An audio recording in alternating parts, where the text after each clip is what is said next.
All right, how we doing, Dodgers fans? Welcome in to another edition of Dodgers Dogs, part of the Dodgers Daily Network. My name is Austin Brubaker. I will be your host today, and I am so excited about this show today. This show is incredibly important. It's also going to be a fun show. It's also going to be very insightful as far as the future of the Los Angeles Dodgers, which, let's just repeat, because it's still surreal to say this out loud.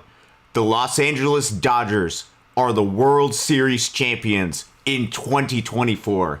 How amazing is that? If you guys were at the parade yesterday, which I know is going on, I know the city of Los Angeles was buzzing. Everybody, it seemed like, in Los Angeles was at that parade. If you guys were there, I want to hear about that in the comment section. I want to hear about that. Go ahead and join us in the live chat. This is going to be a fun, interactive show. But it's also a very important show, and I'll go into a little bit of that in just a second. Dodgers are World Series champions. So cool to see. So cool to be able to say that. I'm here today, just me today. This is actually a show that I've been doing a little bit of research for, just in a little bit of prep for the offseason. Obviously, the offseason, now that the World Series has concluded, has started. There's a reason why we're doing this show today. There's a reason why, even though college football is going on, which, yes, I'm going to try to get it done by 3:30. So then if you're a fan of UCLA, which I believe they're playing at 12:30 Pacific, 3:30 Eastern, which is where I'm at right now, you'll have a chance to be able to watch that. There's a reason why the show is happening right now, is because there's some very important decisions that the Los Angeles Dodgers are going to have to make within the course of the next couple of days. Yes, within the next couple of the days, the Dodgers have to make crucial decisions that are going to have important implications for their plans the rest of the offseason. So I wanted to do this show. This is a show that is incredibly important and also insightful as far as where we go in the offseason, where we go for free agency. So thank you guys for joining us here. We got Gregory is in the chat right now. Gregory, thank you very much for joining us. What's up, Austin? What's back to you, Gregory? Chuck Huddleston, I believe I'm saying that correctly. Thanks for the great contact. You're the find of the year for me. Been a Dodgers fan since 1964. Over the moon now about the Dodgers are champions again. And we're super happy that you found us, that you are joining us here. Dodgers Dogs, part of the Dodgers Daily Network. Super happy that you're a part of this, and we hope that we continue to provide great content for you, that you can go ahead and learn more about the Los Angeles Dodgers. King Yellowman, thank you very much for joining us. And Donnie Boy, I believe I'm pronouncing that right, is in the chat right now, and there will be many others who join us along the way. So I want to set up a little bit of background as far as why this show is important for the Dodgers and why we are talking about this now and where we're going to go in the future for this and for the offseason coverage of the Los Angeles Dodgers. One, the offseason can be can be an exciting time. There is moves all over the place. Their Dodgers are no strangers for making moves and doing things that bring players into their organization. Last year was a very clear example. They got Shohei Ohtani, they got Yoshinobu Yamamoto, they got Teoscar Hernandez, they got a whole bunch of players that ended up helping this organization, helping this team succeed and end up winning the World Series. Before you can even get to that place, and this is, you have to lay the groundwork of where this organization is at, where each one of these players are at, and what this roster is going to look like. I know everybody is on the high of the World Series. Everybody is excited and celebrating that the Dodgers were able to win it all in 2024. The organization has to, at some point, and because of the way that the offseason works, it has to happen very rapidly, shift focus a little bit from the World Series of 2024 into future seasons of Dodgers baseball. And in order to shift that focus to 2025, the first question that the organization has to answer is not which players do we want to bring in. That is not the first question that the Dodgers have to answer. In fact, that you have to do a lot of steps in order to get to that point. The first thing that the Dodgers have to do is they have to look at their roster. They have to evaluate everything that they have and then make choices from there. So in today's show, and I know you guys are excited, and we will get to covering players from other organizations, get to covering players potentially re-signing aspects, which will be addressed on today's show. We have to take a look at the entire roster of the Los Angeles Dodgers. We have to look to see what players are currently on the roster, who is going to be free agents, what type of options players have, and where does that leave the Dodgers as far as the players that they have, and where are certain areas of weakness and strength that they have as well. So, with this Dodgers team, there's a couple of points that I want to make on the offset that I think are incredibly important to keep in mind. One, it is okay, and it is actually, I think, a valuable thing to have various opinions as far as which players the Dodgers should bring in, which players the Dodgers should keep, which players the Dodgers should get rid of. It is important to keep that in mind. With this show, with what I am going to be presenting today, the one thing that I will ask for you guys is to hear out the entire argument as far as how I see this Dodgers roster and where I think they can go moving forward.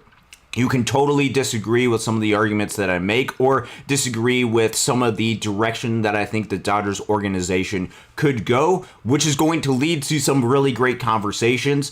My job right now with this show is to be open-minded, to be able to present to you the realistic case scenarios for where this Dodgers organization is and what they could do and what things could look like for this team going forward. Another important thing to keep in mind, I'm not an expert on everything that has to do with Major League front offices, Los Angeles Dodgers. I watch a lot of Dodgers baseball. I know a lot about this organization. I know a lot of people within the organization. I get things wrong at times as well. So please push back if you hear that from me. My job today, though, is to look at this entirety of this organization, the entirety of the roster, and to show you some of the potential limitations or potential consequences of making certain moves. Because yes, every single move that this organization is going to make is going to have specific consequences for other players, or specific implications as far as playing time, as far as opportunities, as far as the long-term impact and health of this Dodgers team. Every single move has an impact on that and has some consequences to some people on this roster. So we have to keep all of that in mind. So with today's show, one, important to keep in mind, I won't be going into anybody that is not currently on this Dodgers organization unless we get to Q&A towards the end of the show and you want to talk about that and it's relevant to what we're talking about today. Certainly more than happy to be able to communicate with you guys about that. Two, we'll be going through the entire roster, the players on the roster, or the potential future players that are currently in this organization that through the course of the offseason could be added to this roster. We'll be going through that as well as some imminent decisions that the Dodgers are going to have to make by, I believe, Monday or within the next couple of days. And another important thing to keep in mind, one, if there's any sort of breaking news that happens, please let me know in the chat, and I'd be happy to go over that, especially if it is breaking news for the Dodgers. If I'm in the middle of something, and if I'm talking and looking over my screen, I have my screen over here to my left. I might not be able to catch every single thing. However, I will do my best to be able to pay attention to what you guys have to say, especially if it's something that where what I'm saying, what I'm doing might differ a little bit from what's happening right now. So today, incredibly important show, incredibly important for you guys to be able to understand the state of the Los Angeles Dodgers, where they are and where they could go moving forward. I think that does a little bit of a introduction to what the show is going to be today. It's fascinating. It lays the entire groundwork of the Los Angeles Dodgers in this entire offseason. A lot of people are going to be jumping the gun and saying, sign this player, go ahead and target this player, trade for this player. I think it is a disservice to you guys, a disservice to me, and a disservice to the people that are in this organization that will be impacted by these decisions to not take a look at this entire organization and talk through it. So, before we get started, and actually we will be doing a little bit of stuff in Excel. How about that? We're going to do a little bit of nerd stuff in Excel. No, it's just going to show you all of the players in the roster in different categories and stuff, which will be a little bit insightful. Instead, we're going to go ahead and do that in just a second. But a couple important dates that are going to be coming up. One, there is decisions, particularly with 3 players, about player or club options that will be coming up. I believe those decisions, which a lot of those decisions you see across Major League Baseball are happening right now. For example, Garrett Cole opted out of his player option. The Yankees still could keep him by attaching an additional year onto that. But you're seeing other players or other organizations declining or accepting player offers. Like, for example, I believe Cody Bellinger is going back to the Chicago Cubs because the Cubs are exercising his option. Those decisions, which the Dodgers have 3 players to keep in mind with these decisions, have to be made, I believe, by the end of the day on Monday, November 4th. I believe I have that correctly. Another important thing to keep in mind, free agency right now technically has, but it's a soft start, has started. For the first 5 days after the World Series, players are allowed to negotiate with the team that they are currently on, and that allows them to be able to re-sign with that specific team. However, other teams they're not allowed to sign with yet until 5 days after the World Series, or the 6th day after the World Series. I can't remember exactly when that is. I believe it's the exact same deadline that the player options happen, which would be on Monday, I believe. Monday or Tuesday, one of those 2 days. And there's going to be certain players that are going to be impacted by that, as well as there's going to be some decisions that the Dodgers are going to have to make with players that they could offer the qualifying offer to. Now, if you're not familiar with what the qualifying offer is, this is a way for organizations to be able to offer a 1 year at a set price that Major League Baseball sets across the board, 1 year contract to these particular players, specifically some of those high-end free agents that organizations are potentially losing.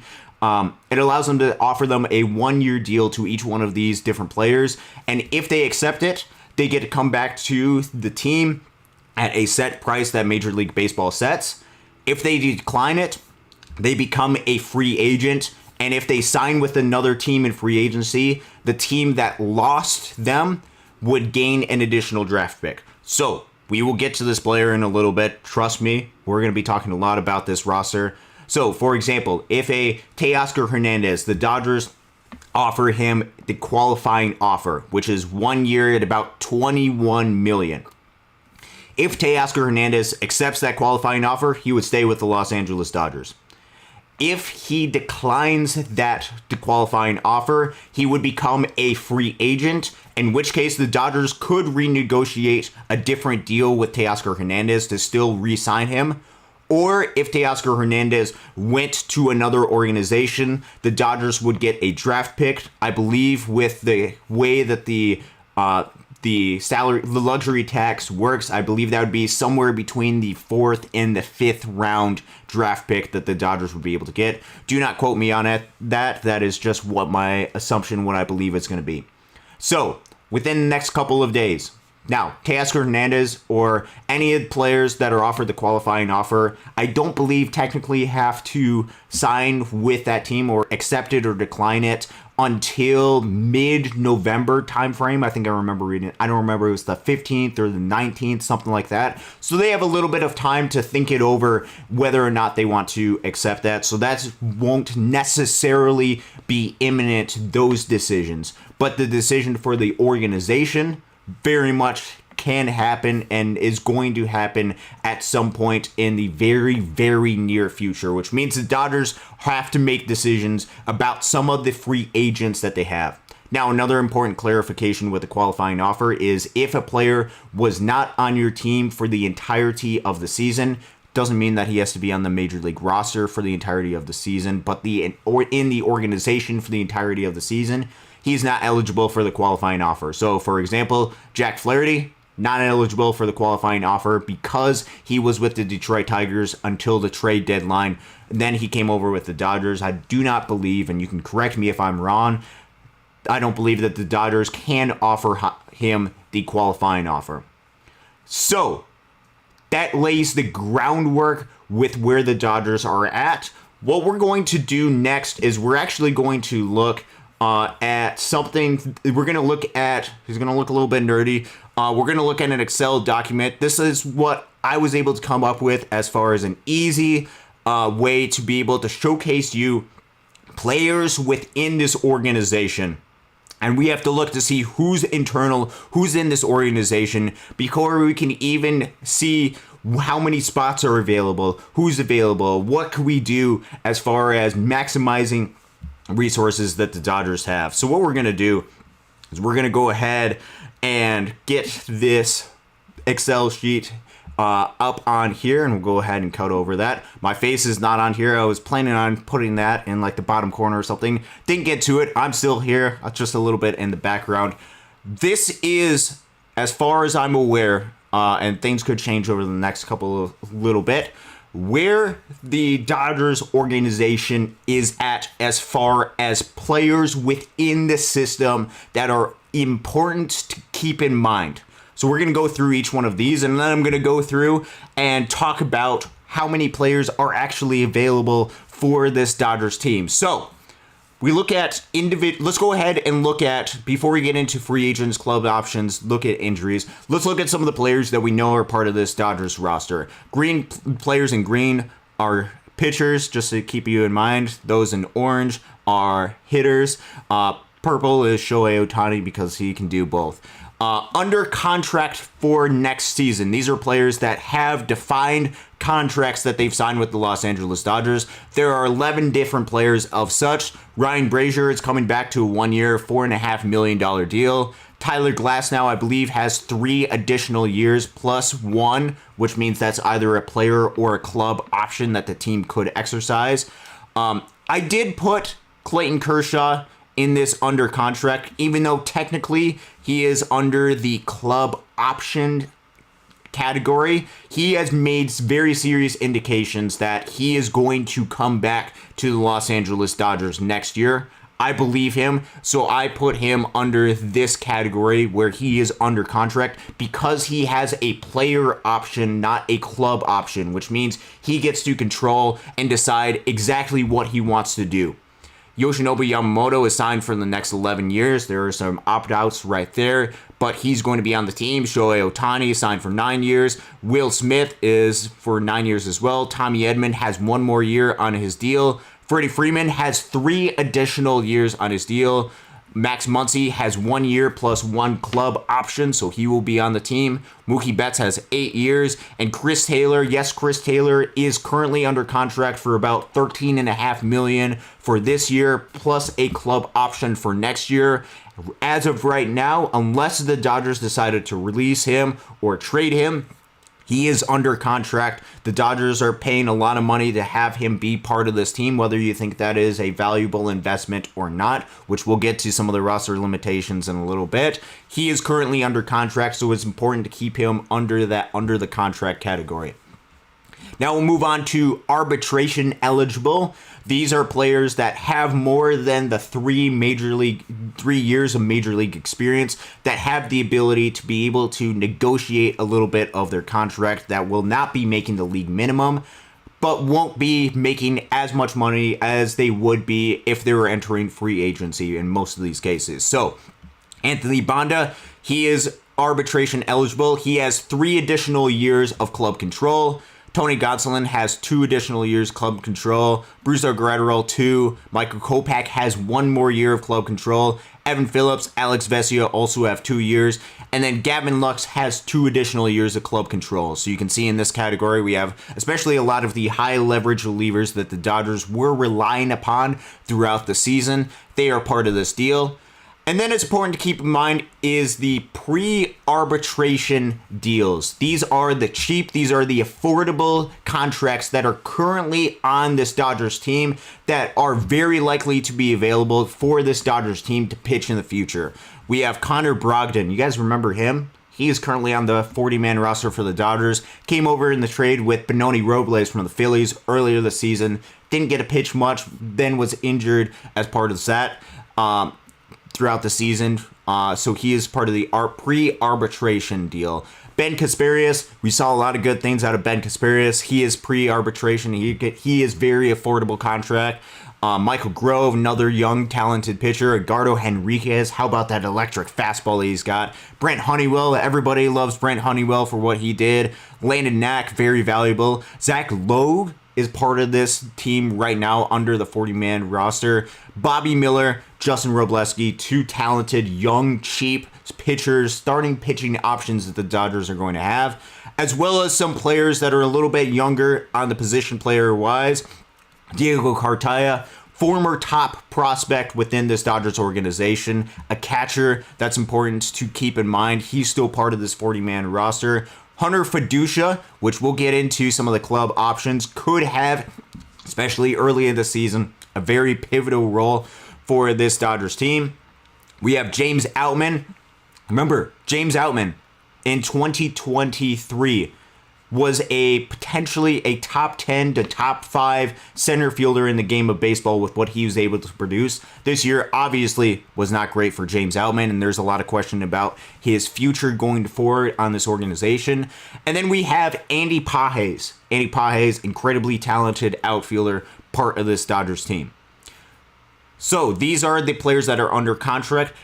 And then here comes a little bit of the wild card, and here comes the thing that could prove spoilers to some of the Dodgers options as far as what they want to do in free agency, or could provide some very serious limitations.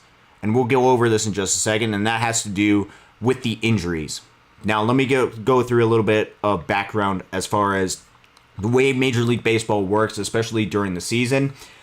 There is an option for Major League teams to put players either on the 15-day or the 60-day injured list.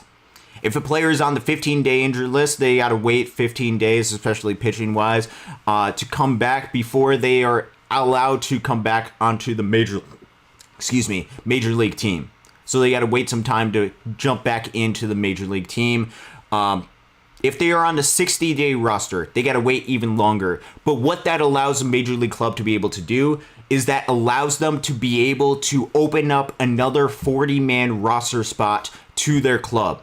So you notice a lot of these different players. A lot of these players were added to the 60-day injured list so they could have added in another pitcher or another position player onto their roster. It opens up a roster spot for the organization. So Brent Honeywell, perfect example of a guy who was able to have an opportunity because some of these guys on this list were added to the 60-day injured list and the Dodgers needed pitching. During the offseason, and this is crucial to understand, the players that were on the 60-day injured list must be added onto the 40-man roster. A Major League team has 40 players that can be part of their Major League roster. These players that are injured are no longer allowed to be exempt from that option. They must be added to the 40-man roster and kept on the 40-man roster until spring training, in which case that they could be added back to the 60-day injured list. So of this list, and where there's some really talented players, I'm going to guess most of these players are going to miss significant time during 2025, or at least it's important to keep in mind. Again, I don't have any secret update into each one of these guys. This is just based off of some of the recovery or some of the timing of some of the injuries that we've seen. So, for example, we have Nick Frasso. Now, Nick Frasso could potentially be back a little bit sooner. It's important to keep him in mind, though. He's one of these guys on the roster. He dealt with some significant injury back in February of 2024. No idea when he's going to be able to come back. Kyle Hurt got injured, dealt with some serious surgery in July. Dustin May had some surgery and seems to be out quite a bit back in July. River Ryan in August dealt with injury. Emmett Sheehan back in May of 2024 dealt with significant injury and is dealing with surgery and recovery. Gavin Stone in October. These are 6 players on this team that are going to have to, if the organization wants to keep them in the long run, occupy 40-man roster spots until spring training is concluded if the Dodgers want to keep all of these guys. That is part of the reason why it is so crucial to look at this entire organization and to keep in mind each one of these guys. Now, the Dodgers could do certain things. They could either not pick up these contracts, they could release some of these players, they could trade them. I don't think they're going to trade any one of these guys, or I should rephrase that. I don't think they're going to release any one of these guys because I think these guys are incredibly talented. I could see potential trades because the Dodgers might need moves to be able to make onto the 40-man roster. But each one of these guys are taking up spots onto the 40-man roster. So when you're going out and saying, let's go get this guy and this guy and this guy and this guy and this guy, wait just a second, because this could be a potential limitation that the Dodgers have. So we've gone over the players that are under contract, arbitration eligible, pre-arbitration, and injuries. Now let's go over the free agents and club options. Then I'm going to show you what the math currently looks like as far as the Dodgers player on the roster. So, starting with the free agents, we have Walker Buehler. Walker Buehler's an intriguing option for the Dodgers. He did not have a great regular season, to say the least. In fact, we were talking about it on the World Series winning program. Casey and Coach were talking about how they saw Walker Buehler struggle against AAA players in Oklahoma City bad in August. Yet Walker Buehler, when the stage shined the most, was able to come through in the biggest moment. He's going to be an intriguing option. And in fact, Walker Buehler probably is the most intriguing, perhaps in all of Major League Baseball, player to watch as far as whether or not the Dodgers offer him the qualifying offer. You can see a lot of injuries have come from the pitching staff. They're going to have 6 pitchers, 6 incredibly talented pitchers that are likely to miss significant time, if not all of 2025 next season. You also have some pitchers you're worried about potentially health-wise. You might want a little bit more depth in the rotation. Walker Buehler, because of his success in the postseason, because of what he was able to find, and because adding some additional time for him in recovery could be a good thing, you could potentially see the Dodgers offering the qualifying offer to Walker Buehler. I would not be surprised at that, and we'll get to a little bit more on that in a little bit. Jack Flaherty, you've heard some of the comments, especially at the parade yesterday, which looked like he was a little bit loaded. That's a different story. Jack Flaherty, with what he was able to do, a little bit of a roller coaster, a little bit of ups and downs, yet if you look at the overall cumulative aspect of his entire season, especially during the regular season, incredibly successful season. He is not eligible for the qualifying offer, so the Dodgers won't be able to bring him back that way, but if the Dodgers wanted to sign him in a free agent contract, he certainly could, and it seems like there's some sort of indication that he would like to come back to the Dodgers. Take that as what you will.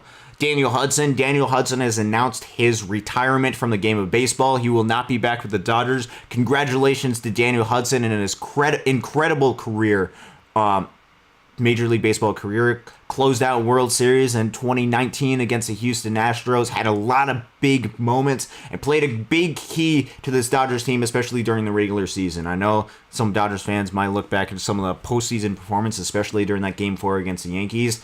That is not indicated an indication of the type of pitcher Daniel Hudson has been throughout his entire career. He's been a really good pitcher. Joe Kelly is another free agent getting up there. He is 36 years old. Another important thing to keep in mind, these are the age of the players that are free agents, and that will be a crucial talking point when we get to later and we talk about decisions that the Dodgers have to make. Joe Kelly is a free agent. Blake Trinan, who is also 36, is a free agent. So these are two guys, if the Dodgers wanted to bring them back, likely not going to be for longer-term contract, longer-term deals. Teoscar Hernandez, 33 years old, is a free agent as well. Been one of those guys that has basically always been part of this Dodgers team, so it's fun to keep that in mind. Teoscar Hernandez, this is a key one, and we'll spend a lot of time talking about this, and probably over the course of the next little bit here on Dodgers Daily about Teoscar Hernandez and what he's going to be able to do. Kevin Kiermaier, I believe he has announced his retirement from the game of baseball as well. So with Kevin Kiermaier, I don't believe that the Dodgers are going to be bringing... I think he's going to be retiring from the game of baseball. Don't have to worry about that. Incredible defensive center fielder, really good player throughout his entire Major League Baseball career.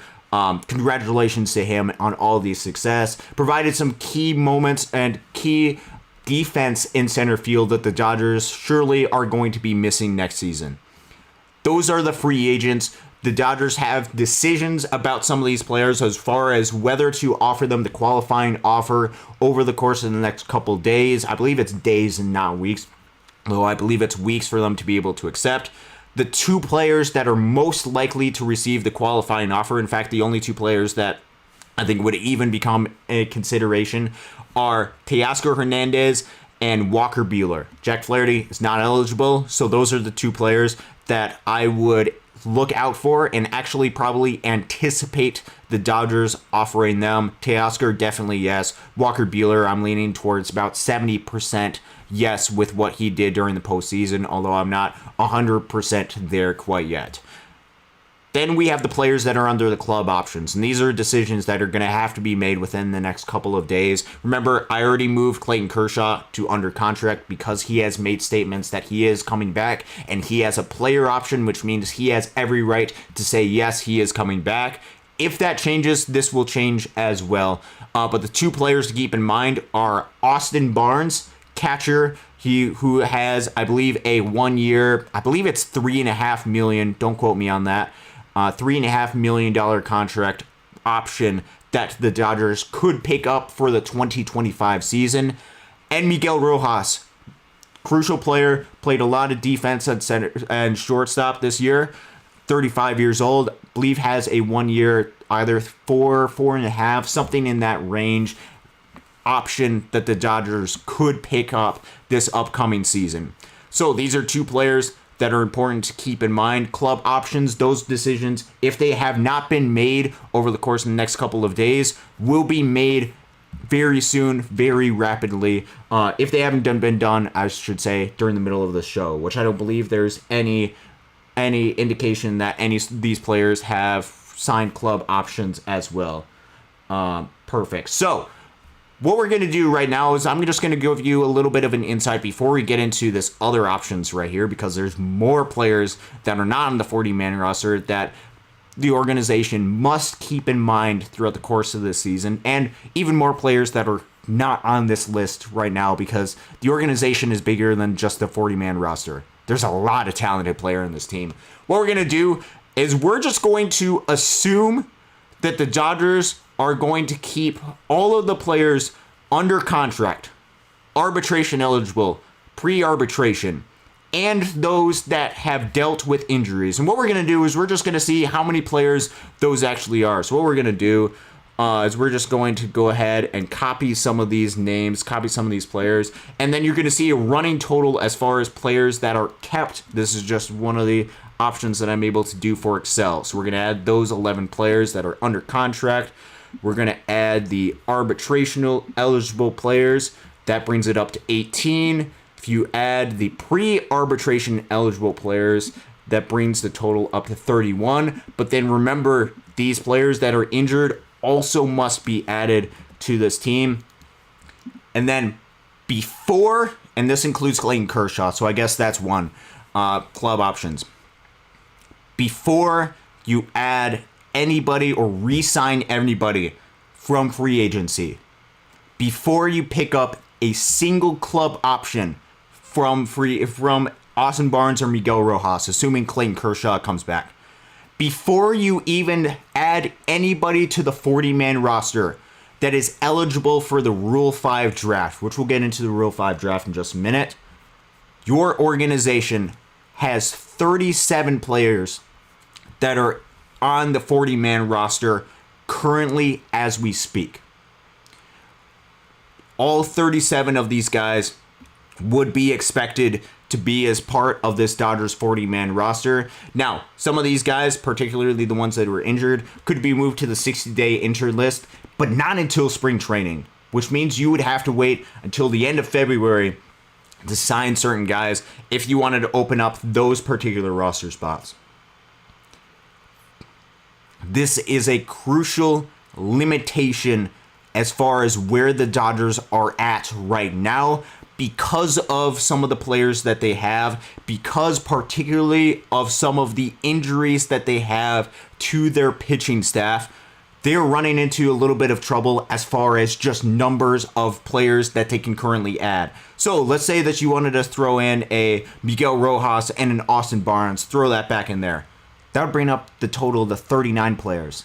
Then you wanted to sign a Teoscar Hernandez and a Walker Buehler. That's already over the 40. That'd be 41 different players. Now, certainly you could go through this list, and I'm sure we will through the course of the offseason go through this list as far as different players that you would not anticipate being part of this Dodgers team going forward, or players that you could go ahead and get rid of. Two players that come to mind just because they don't have a long, extensive history within this organization or being part of this Dodgers team could be a Connor Brogdon and a Zach Logue, because they weren't part of this organization long term. Perhaps that can open up some roster spots, but that just opens up 2 roster spots that you have. And as far as the long-term roster availability, there's not a lot of that, which is why we often talked about here on Dodgers Dogs, part of the Dodgers Daily Network. Part of the gold with the roster spots, part of the gold with the Dodgers has to do with roster spots, not necessarily money. If the Dodgers could go out and spend big and get any player that they wanted. If they want to sign Juan Soto, they could go ahead and do that. If they wanted to re-sign Teoscar and Juan Soto and go out and get Blake Snell, defer all the money until 2100. Defer the money long term. They could go ahead and do that. The Dodgers, what they're dealing with right now, and this is something that they know, they keep in mind, they are dealing with limitations as far as roster spots. Now, another important aspect that we're going to be talking about, and we will probably be going in depth on most of, if not all of these players over the course of the next couple of weeks as the Dodgers have to make decisions. Rule 5 draft. Now, what is the Rule 5 draft? You might be asking yourself. The Rule 5 draft is an opportunity for major league organizations, especially major league organizations that don't have as much talent as major league teams do, to be able to acquire talented players from other organizations, particularly if there is limited opportunities within another organization. Every year, beginning of December, it's especially the nerds of baseball culture love the Rule 5 draft, and those who love talking and covering about the prospects love this aspect. It also is a very key aspect for each one of these players. We've seen a lot of instances of players within this organization and within other organizations give everything that they have to the game of baseball and yet never receive an opportunity. I think of a player that's on the wild cards right now who might not be within this Dodgers organization because there's also minor league free agency. It has to do with Andre Lipsius. Andre Lipsius last year with this Dodgers team was performing incredibly well with Oklahoma City. He was hitting home runs like he had never hit before. Max Muncy goes down. What do? The They go out and get a Kevin Biggio. They go out and get other players that are very short-term fixes, and they do not provide an opportunity for an Andre Lipsius to even have the ability to show that he is worthy of a major league career. The Rule 5 draft does that for many players who might be stuck within an organization and have no hope of a future. Other teams have an opportunity to be able to select them and provide them with hope of a major league future.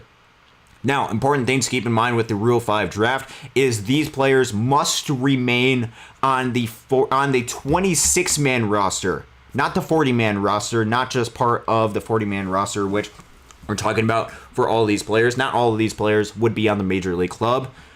These players would have to remain on the 26-man roster on the Major League club for the entirety of the 2025 season. There could be some injuries, and so there could be a little bit of leeway. And this typically happens with some of these players that they can kind of hide onto the roster and that they could see potentially having some long-term impact on the future. So, each one of these players, Hong-Il Choi, I'm going to read through these names because it's important to keep in mind all of these different players. Then I'll talk through some players to keep in mind, keep a watch out for the Dodgers, even though we're already talking about limitations right here. Some of these players might be worth it to add onto the 40-man roster. Hong-Il Choi, Tanner Dodson, Jack Dreyer, Carlos Duran, Alec Gamboa, Kevin Gowdy, Ben Harris, Michael Hobbs, Antonio Knowles, Sarin Lau, Jack Little, Orlando Ortiz Meyer, Kelvin Ramirez, Jose Rodriguez, John Rooney, Jermaine Rosario, Christian Suarez, Ryan Sublette, Yainer Fernandez, Griffin Lockwood Powell, Austin Gauthier, Cody Hosey, Brandon Lewis, Drew Avens, Jose Ramos, Jake Vogel, and Ryan Ward. All 27 of those players, and there's a few more that are also eligible for the Rule 5 draft that are not included, a little bit lower down at the minor league level, so I wouldn't anticipate anything happening with them. All 27 of these guys are eligible for the Rule 5 draft, meaning that any team during those draft period, if they are not added to the 40-man roster, could be gone from the Dodgers team, and they would, as long as they stay with that major league team on the major league roster for the entirety of the season, would not come back to this Dodgers team. They would lose their rights to them going forward. Couple of names that are keeping in mind, which we'll go through each one of these guys, but I want to draw your attention to a couple of key important guys that very likely could be the guys that the Dodgers, if the Dodgers decided to protect people, these are the players that I'm looking at first. Jack Dreyer, left-handed reliever, part of this Dodgers organization, you look at his numbers last season, especially from April up until about the beginning of September. So September was a little bit more rough for Jack Dreyer, which could lead to a little bit of warning signs. His numbers were unbelievable.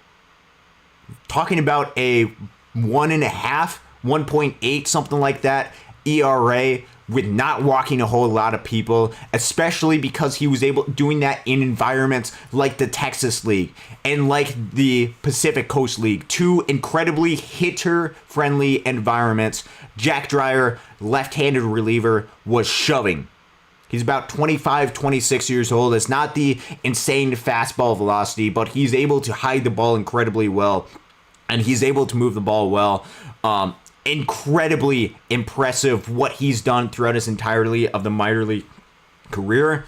He's had experience at the upper levels of the minor leagues, and he's the type of player that if a major league organization, especially let's say that you're the Pittsburgh Pirates, or let's say that you are some team that is struggling and not Colorado Rockies, or another organization that doesn't have the high hopes of winning in the future, but could look for a talented player that you could hide in your bullpen, have him on your roster, use him in low leverage spots, or work him up to high leverage spots. Jack Dreyer could be one of those guys that you could keep on your roster. I think he is one of those guys to keep an eye out for big time throughout the course of the Rule 5 draft process. We're going to go down here, and then we'll go up to another guy. This is one of my favorite players throughout the system. This is a guy that I wrote an entire article on because he did something that only 20 other minor league players had done since 2006. If you want to go check that out, I believe it is my pinned tweet, or it's found at dodgersdaily.net. Austin Gauthier. What makes him so intriguing is similar to a Tommy Edman, although I don't think it's to the extent that he does defensively, provides a ton of versatility on the field, which means he can play just about anywhere, which is incredibly important to this Dodgers team. You saw the injuries that took place. Having positional versatility and guys that could fill in their roles was really important. Another aspect of Austin Gauthier's game is he draws a ton of walks. His swing decisions are really, really good from what he's been able to do, and he does not swing and chase a whole lot. He works counts deep. That fits into the mold of what this Dodgers team wants. He also, throughout a lot of his minor league career, had not striked out a lot. In fact, during the 2023 season, he walked more than what he struck out. And that doesn't happen, especially with the level of production that he was able to make in the bat. If he is able to somewhat replicate that in the major league roster and with his positional versatility, he's almost guaranteed to be a very valuable player at the big league level. The issue is last year his strikeouts jumped up a little bit, about 20-ish% at AAA. And the concerning part of Austin Gauthier's profile, which was outlined in the article that I have, has to do with his power production. Last year, he was below average of a hitter at the AAA level. He was phenomenal at AA, but a little bit below average at the AAA level because he was not hitting for consistent power and because those strikeout numbers jumped up. If you believe in Austin Gauthier's ability to be able to bounce back from that, then he would be somebody that you would want to keep in this organization. He's another one to keep in mind. The other one that I'm incredibly intrigued by, and there's a lot of them with these guys, so if you're one of these guys, and I don't point you out, that's nothing against you whatsoever. These are just guys that come to mind. It's one of the guys that I saw a lot in Great Lakes last year. Jose Rodriguez. Now, you might be thinking to yourself, why are we talking about a guy that pitched and finished the season at high A last year as a guy that could be an interesting Rule 5 draft selection? The reason has to do with one specific statistic that I think is very insightful as far as unveiling the layers of what makes a pitcher incredibly well and what this Dodgers organization looks out for. Swing and miss. Last year, and I don't have the numbers pulled up in front of me, so it could change a little bit, Jose Rodriguez had practically about a little bit under, just slightly, 19.5 to 20% swinging strike percentage. Now, what is swinging strike percentage? It is the number of swings and misses that a pitcher generates on a per pitch basis. It's not a per strike basis. It's not a per swing basis. It is a per pitch basis, which means that about 20%, which is rounding up just slightly, of Jose Rodriguez's pitches resulted in swings and misses last year in high A and low A. That is towards the top in all of minor league baseball last year. That is unheard of. And it's not just that he is a one-inning reliever. He is also a reliever starting pitcher option that provides length. As we'll get later into the show, we'll talk a little bit about pitching options, and I'm sure there's going to be a lot of talk during the offseason, particularly about a potential six-man rotation. If the Dodgers were to implement any type of six-man rotation, they must have guys that can provide length out of the bullpen. Jose Rodriguez would be able to provide length, not that he's necessarily ready, but in the future be able to provide length with some of the guys that could be part of this Dodgers rotation going forward.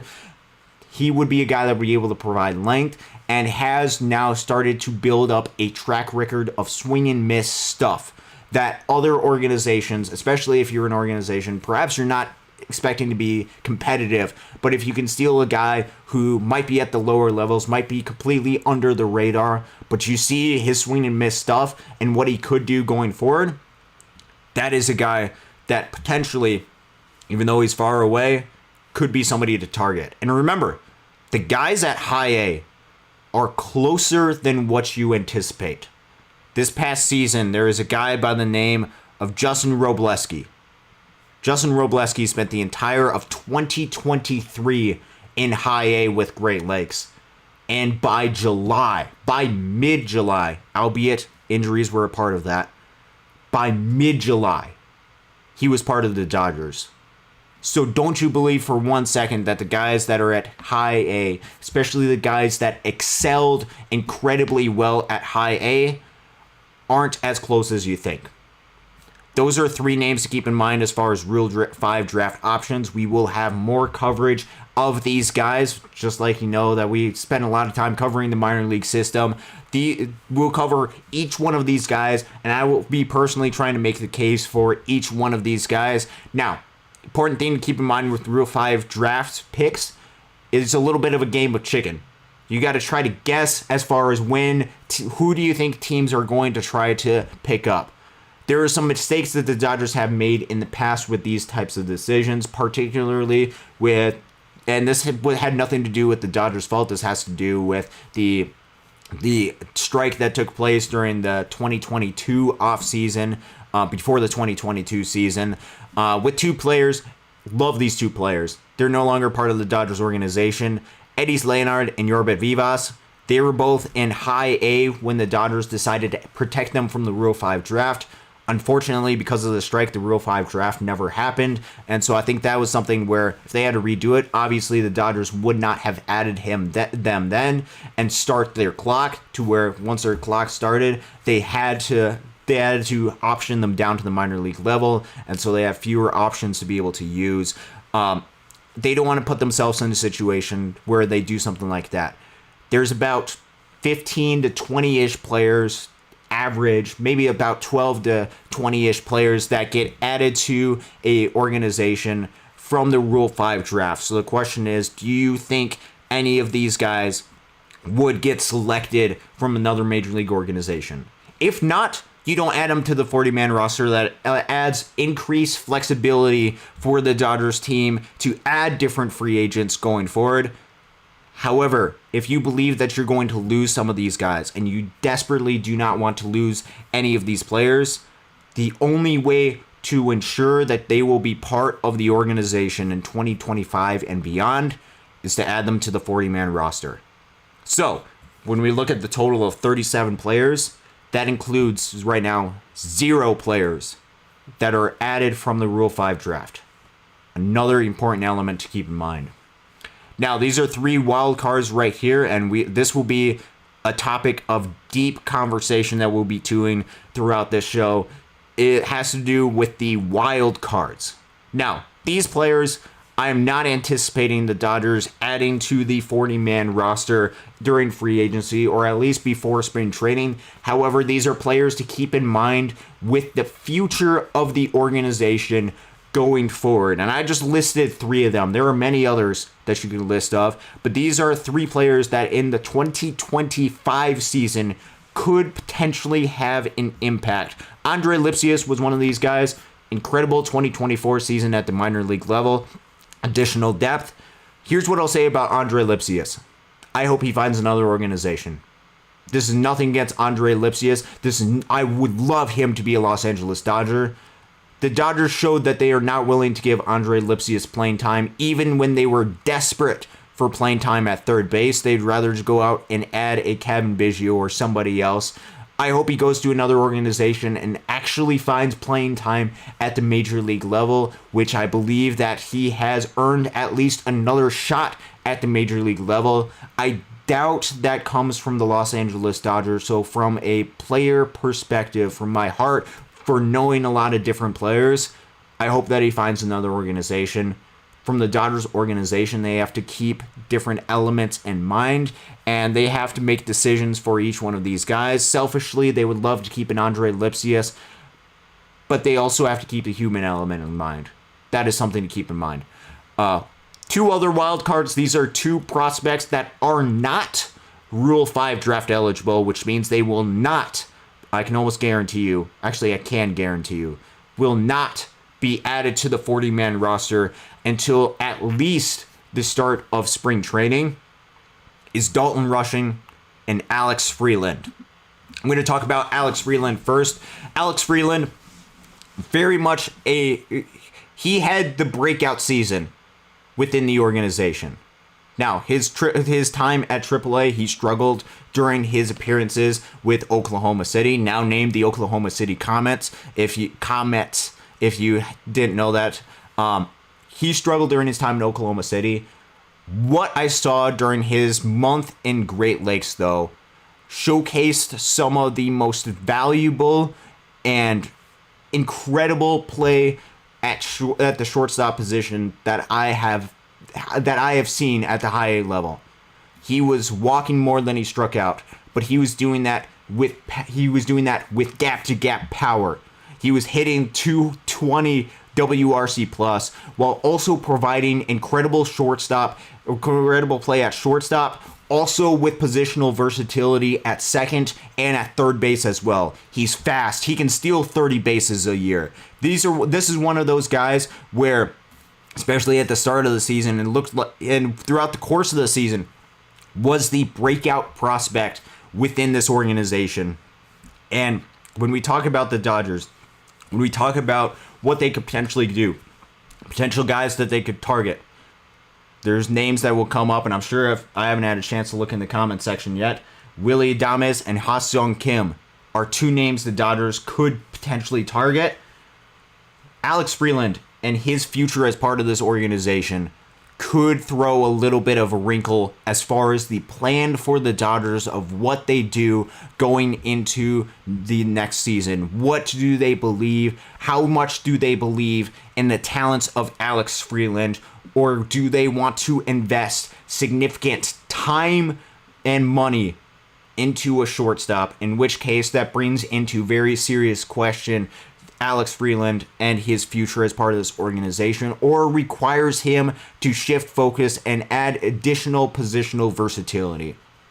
Speaking of positional versatility, and that actually worked out as a great transition, Dalton Rushing. This is perhaps the most intriguing name for this Dodgers organization and how they handle his future of this entire offseason. This is more than the free agents they could bring into me right now. This is more than what they're going to do with some of the players under contract. The future of Dalton Rushing is something that the organization has to keep in mind with every single one of the decisions. Now, the Dodgers during the 2024 season, they were looking for pitching. They targeted a specific pitcher. They weren't going to get Tarik Skubal, which I know we talked about and would have been a great add to this organization, provided an ace to the Dodgers starting pitcher staff, and was worth talking about because at the time the Tigers were really struggling. The Tigers hold on to Tarik Skubal. One of the names that the Dodgers targeted during the trade deadline was a guy by the name of Garrett Crochet. Garrett Crochet was having a breakout season. Garrett Crochet was looking almost as good, and according to some, if you ask some people, was looking more electric and better suited for this Dodgers organization than perhaps even a Tarik Skubal, especially at the price that it would take to get each one of those guys. He was versatile, he was electric, he was dominant, and he was definitely available because the White Sox were struggling as much. There's one name that the White Sox wanted to pursue that the Dodgers were unwilling to trade that caused a lot of the negotiations, which this is all based off of reporting or based off of speculation that I've seen. One person that the Dodgers were unwilling to give up, and that was Dalton Rushing. Dalton Rushing is a catcher. Will Smith is blocking catcher for the next 9 years within this organization and is going to spend at least probably 2/3 of the game starting at catcher. First base, the next 3 seasons, is blocked up by Freddie Freeman. Left field this past season was blocked by Teoscar Hernandez. Dalton Rushing the perhaps most intriguing name within this Dodgers organization, and perhaps the name that gets impacted most by some of the decisions that the Dodgers are going to be making, because Dalton Rushing is an elite prospect. He's somebody that has consistently produced every single place that he's gone. And he fits the profile and type of player that would fit this organization incredibly well. There's a lot of players that I get excited about coming up through the system, and a lot of players that I believe in. And you can call that bias because I interact with some of these guys. You can call that for what it is, and I will totally agree, and I will respect that, and will acknowledge that I am biased towards some of these minor league players. I don't think there's anybody within this organization that I believe in more, or there's very few players that I believe in more than Dalton Rushing and his ability to come up and produce at the major league level. He draws a lot of walks. His strikeout percentage is about 20%. He hits for power. He hits in clutch situations. Every single time I talk about Dalton Rushing, I point out what he did during that Midwest League Championship Series in 2023 when he hit 3 bombs and almost carried the Loons to a Midwest League Championship that year. I talk about his character when during the 2023 season he went on a month stretch where he did not get a hit because he was dealing with injuries, went 0 for 25, 0 for 30, and he has the mentality to be able to continue with his approach to make slight adjustments and overcome those obstacles, which those obstacles will come to every single player at the major league level. I love his ability. I love his leadership behind the plate and what he's able to do, his leadership for a team, his ability to be able to communicate with players as far as what is coming next. Dalton Rushing is an incredibly talented player that the Dodgers have to keep in mind as far as what they're going to do with him in the future. Now, with him, this is something we talked about on the show also. He is not just a catcher now. He is not just somebody who can play catching in first base. He has also started, and this started last season when he went up to Oklahoma City, which was about July, August, early August timeframe, has started to play a little bit of left field. Now, I'm sure the defense in left field is not necessarily the prettiest. I haven't had a chance to, because I don't watch him every single game now that he's not in Great Lakes. Haven't had a chance to see the defense, and I'm sure that is a huge emphasis for him going forward during this offseason. Has to do with defense in left field, because with the path, not including any of the free agents, which we'll get to the Teoscar Hernandez bit in a little bit, not including any of the free agents, the avenue for Dalton Rushing going forward for this team would potentially be maybe every third day catching behind the plate and then finding different holes to be able to slide in and get additional playing time, like being able to play a little bit of left field, or like being able to give Freddie Freeman, as he continues to get older, as his body continues to wear down a little bit, some extra rest at first base. Now, the Dodgers do not have to add Dalton Rushing to the 40-man roster in this offseason. They can add him whenever they feel like he would be ready to be called upon. Major League Club, I don't think he or Alex Freeland is going to be eligible until after next season. But the decisions that the Dodgers make, depending on the year, depending on the availability, will impact Dalton Rushing and his future within the organization. And you can have various opinions of how much you believe in Dalton Rushing, how much you want to give playing time to him, or make the decisions impact what his future is. He is one of the keys during this offseason as far as the decisions that the Dodgers could potentially make.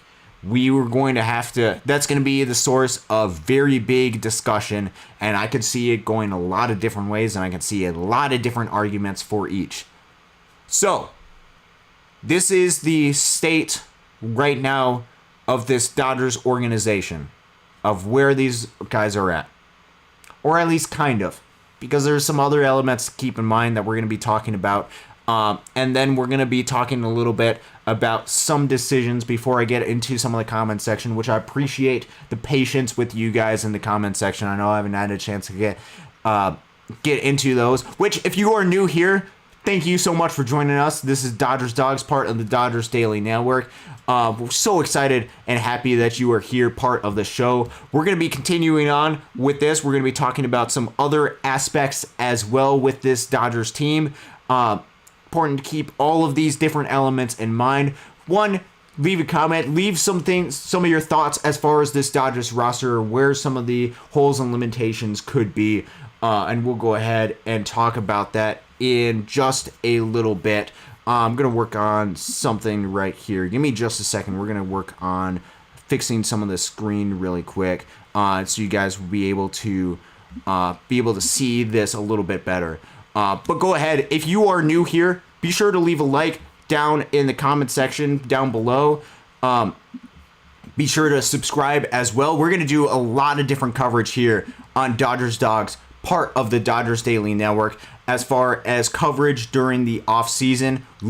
I love talking about this stuff. I think it is important to talk about, and I think it is something that is incredibly intriguing with this Dodgers team. As I gotta go ahead and fix a little bit of some of the screen that we have. Give me just a minute to be able to do this, and we'll get back into some of this coverage in just a second.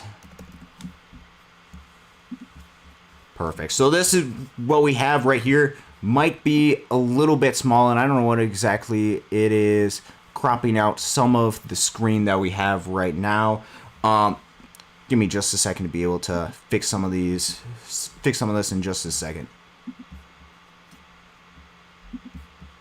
So, in the comment section, as I'm working on this right now, let me know some of your guys' thoughts. What have you guys noticed about the show? Have some of your decisions, have some of your thoughts potentially changed about this Dodgers team and how this team is looking, or how the roster is looking?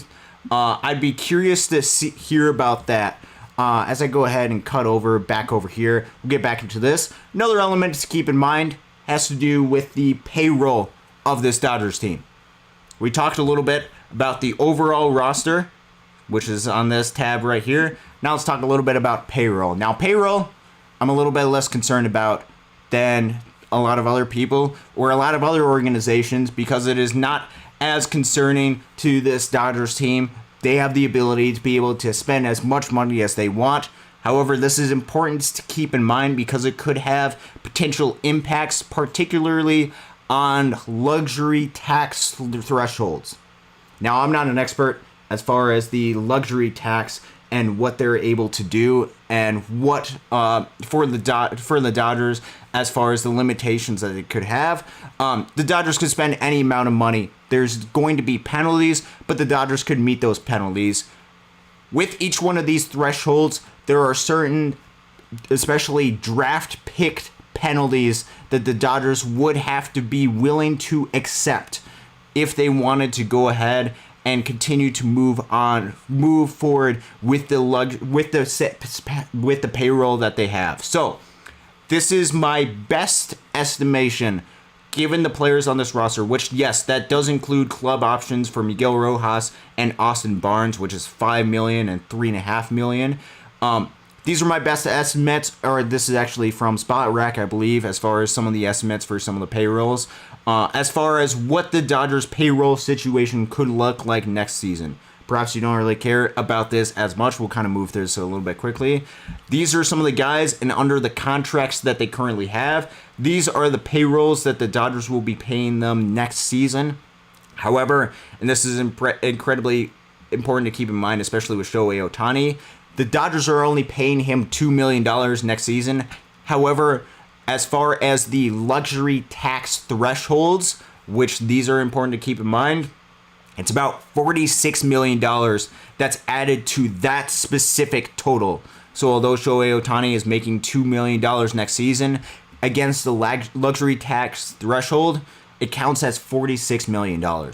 So, with the projected payroll, which this is with league minimum of all these guys down here, with the projected arbitration contracts based off of some of the estimations, which these will change right here, and including the 2 club options, which you could say subtract this total by $8.5 million. For the 2025 payroll, it is currently at $218 million, $218.5 million, with about 270 against the luxury tax. Against the luxury tax, that's getting incredibly close to the top threshold, which has the most penalty against a team, which is the Steve Cohen tax. I believe this upcoming season is a little bit over $300 million. The Dodgers would have to be willing to go over these individual thresholds, which I have no doubt, because this organization tends to be willing to do that, to go over each one of these thresholds in order to pay some of the free agents that they want to go out and get.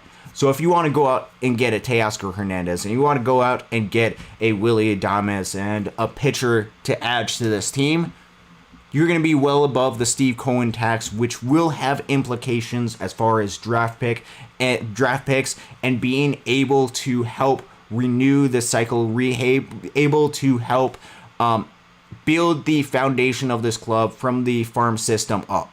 Now, a lot of people, and probably myself included, would argue that it would be worth it, especially right now when the Dodgers have a window open to go out and achieve and win a couple more World Series during this time frame, to go out and do that. I can see that argument. I also see from an organization, this is another aspect to keep in mind, to look at each one of these projected payrolls and the decisions that the Dodgers have to make during the upcoming season, especially when you look at the overall roster and realize there's limitations as far as the players that they can keep as part of their roster. They have to keep that in mind for payroll as well. Now, if the Dodgers wanted to go out and re-sign certain players or go out and get players, unless they are subtracting players from the salary, which you could say, make an argument for, they try to make a trade for Chris Taylor. However, with the value that he's provided, you would either have to trade him for nothing, or perhaps, and this would probably be the most likely scenario, is trade him with a prospect and get not much back in return for Chris Taylor, just to get under some of that money underdone. That it could be an option for the Dodgers moving forward, and perhaps one that they pursue. This is important to keep in mind for players that are added. There is implications for the payroll. There is implications for the 40-man roster. There is also implications for the actual playing time and opportunity cost. This is a thing that we say quite a bit on this show. Signing a free agent, getting a player, it is not just about the money. In fact, for the Dodgers, it has very little to do with the money. Yes, we're going over the salary because it's important. Salary is important, and it's important to talk about. There are also opportunity costs that come with going out and getting certain players. And what we're going to do is we're going to skip over the pitching options, which these are just pitching options to keep in mind as far as different starters, bulk innings. We're going to go through this a little bit of a later day. Been talking quite a bit, which is weird because my voice almost gave out on me today. We spent a lot of time yesterday volunteering at some youth event, which was really cool to be able to do an all-night youth event. So my voice is kind of giving out on me. We're going to talk about position players, though, because we spend a lot of time addressing Dalton Rushing, and when we talk about Dalton Rushing, it is not just a 40-man roster opportunity cost. There are also opportunity costs depending on decision, depending on players that the Dodgers go out and get. How will that impact other players on this team? So what I've done is I've gone through and given assuming health-wise that these players will be healthy, which is not always a safe assumption, a very safe, I would say, but realistic estimate as far as the number of plate appearances that each one of these players would likely take. Now, you could say some of these estimates are a little bit high, some of these estimates are a little bit low, but they're roughly within the ballpark of what each of these players has had over the past couple of seasons. Now, Important to keep in mind, over the past 4 seasons for this Dodgers team, there's been roughly 69 plate appearances that the Dodgers are able to give out through the course of a 162 regular game season. These are the number of the plate appearances that are about there. So about 6250 is the number of plate appearances that the Dodgers team has to offer each one of these players. Remember, plate appearances allow some players to be able to get reps, players to be able to go out there and succeed, add runs, but also gain experience as well. Through this season, or next season, I would anticipate Shohei Ohtani to get at least 650 plate appearances. He has gotten more throughout the 2024 season. You could argue that you could make a realistic case that he could have 700 plate appearances. Or you could say it might be a little bit down a little bit, especially if he's going to be pitching next season. Point is, he's going to take up a very significant chunk of the plate appearances that the Dodgers will have. Mookie Betts, same thing. Very likely to take up a very significant chunk of the plate appearances. Another everyday player. Freddie Freeman, likely to remain an everyday player unless some of the injuries sustain itself, which I'm not anticipating. I'm anticipating Freddie Freeman to come into spring training healthy, ready to go. If he is healthy, ready to go, he's going to get 500, 550, 600 plate appearances. Another big chunk. Will Smith, I would anticipate getting a vast majority of the time behind the plate. You're looking at another 450, 500, 550 plate appearances for Will Smith. Max Muncy, very same thing. I would anticipate him being or projected to be the everyday third baseman for this Dodgers team. So unless he gets injured like he did this past season, I would anticipate around 500 different plate appearances for Max Muncy. Tommy Edman, this actually might be a little bit on the low estimate because I think the uniqueness of what Tommy Edman provides is he can fill in holes exactly what is needed. So if Max Muncy goes down, Tommy Edman, you could throw him in at third base. He can be the everyday shortstop if the Dodgers want him to be the everyday shortstop. He can be the everyday center fielder. He can be a gold glove second baseman or left fielder or right fielder. Whatever the Dodgers need him to do, you could anticipate Tommy Edman doing. I expect a significant chunk of plate appearances for him. With Gavin Lux, this is assuming that Gavin Lux and Chris Taylor are part of this Dodgers roster, which they are currently under contract, or at least Chris Taylor is under contract. The Dodgers will have a decision, but they will add or offer Gavin Lux arbitration. Now, you can make the argument that they should trade a Gavin Lux. They are not going to just release a Gavin Lux, though. So, assuming that he is part of this Dodgers team during the 2024 season, which we'll get into talk a little bit about that in just a second, you would anticipate him getting roughly maybe around 400-ish plate appearances. You could argue that that is way too high. You could say it's 300. Okay, let's say that we want to make that 300 right there. Changes a little bit of the math, but not necessarily too drastic as far as the number of plate appearances. Chris Taylor, you would anticipate him getting if he's on the roster, at least a decent chunk of plate appearances, especially because he can provide that positional versatility, and the wear and tear of the season could add on to some of these players. You need to give guys days off. If you want to see if Chris Taylor can be the type of player that he's been in the past, you're going to have to give him some plate appearances as well. That's roughly in line with what he got during this season, perhaps even a little bit less than the amount of plate appearances he's had. If we just include those 8 players, which does not even form an entire lineup for a Dodgers team, that has 3,900 of these 69 plate appearances that the Dodgers could offer to players. Does not even include 9 players on an entire staff. That takes up more than half, and a lot more than half of the plate appearances that the Dodgers have to offer. Now, there's other players that you have to keep in mind. For example, a backup catcher likely to get 175 plate appearances. Backup shortstop, which is, I think, important. I don't think you want just Tommy Edman to be the only player that can play shortstop on this team. Whether this means that you go ahead and transfer some of the appearances to Gavin Lux or Mookie Betts, or you re-sign somebody like a Miguel Rojas, or you go out and get a free agent. This is assuming that Tommy Edman takes a majority of playing time at shortstop. You need another player that could play shortstop, that, especially if this was a Miguel Rojas, he would likely have about 250 plate appearances behind the plate. Andy Pages is an intriguing name.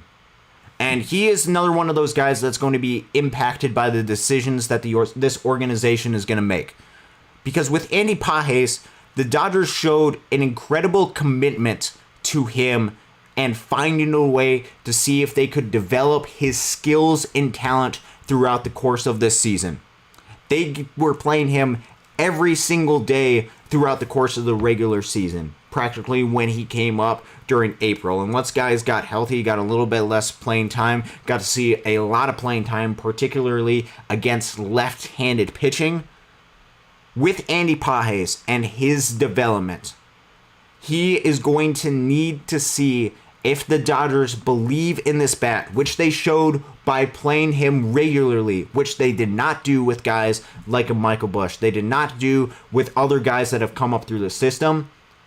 They clearly see something and believed in Andy Pages to the point to where they gave him ability to be able to get significant playing time at the plate. If you want to see the continued development of Andy Pages, if you want to see if he's able to turn into an outfielder that can contribute for this team in the long run, you're going to have to give him significant playing time. And this goes to an aspect that I think is important for this Dodgers team, an aspect that I think the Dodgers have been lacking as an organization. There's not a lot of criticisms that I have for this Dodgers organization. I love the people a part of this organization. I love the system that they have, and it clearly has worked to the point where they consistently make the playoffs and now have 2 World Series championships in the last 5 years to be part of that. One thing that I think is important to keep in mind that the Dodgers have been lacking has been the hitting development of this club, particularly not necessarily with the guys coming up in the system, but particularly with the implementation of these guys onto the major league roster and helping them develop going forward, so they have a young crop of hitters that are athletic, that are going to be on the team with the long run as they deal with a veteran aging staff. This is important to keep in mind. This Dodgers team, you look at a lot of the players that are part of this Dodgers overall roster that are under contract, you have a lot of guys that are getting older. And next season, they're going to be a year older. This Dodgers team had the oldest lineup in Major League Baseball. They were able to win a World Series championship. Yet, when we talk about baseball players, when we talk about baseball careers, except with rare exceptions, which the Dodgers have a lot of players that are some of those rare exceptions, there is an aging curve that happens on a Major League Baseball team, particularly with players as they get older in their Major League career and their Major League playing time. The longer a player, once a player hits about the age of 30, 31, 32, their prime is like 28, 29.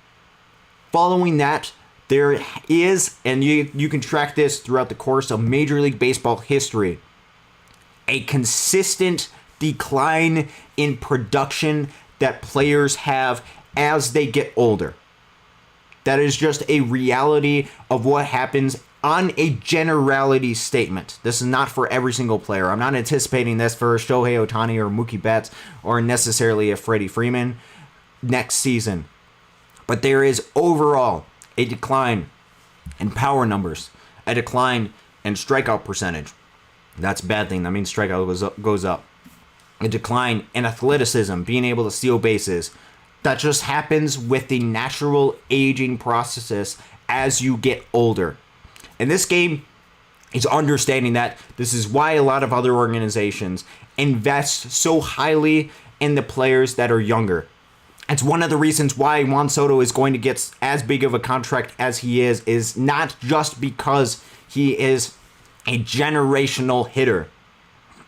It is also because he is a generational hitter, and he's 20 25, 26 years old enter a free agency when most other players enter free agency at 29, 30 years old, which means you are getting some of the peak years on the aging curve of a Juan Soto.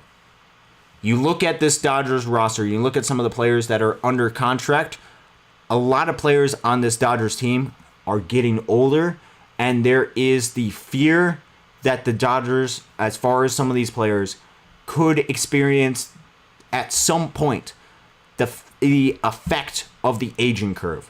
And especially with players that are under contract for a long time, you need to be able to supplement those players with players that you have less concern, or players that you develop and that can be under contract for your organization and be able to provide projection on the upward trend, be able to provide future success for this team.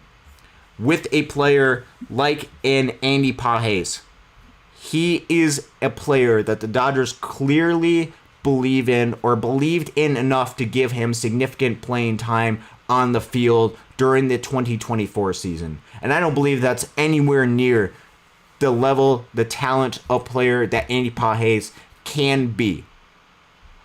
Andy Pages could be. Now, this is very much a could be type of player.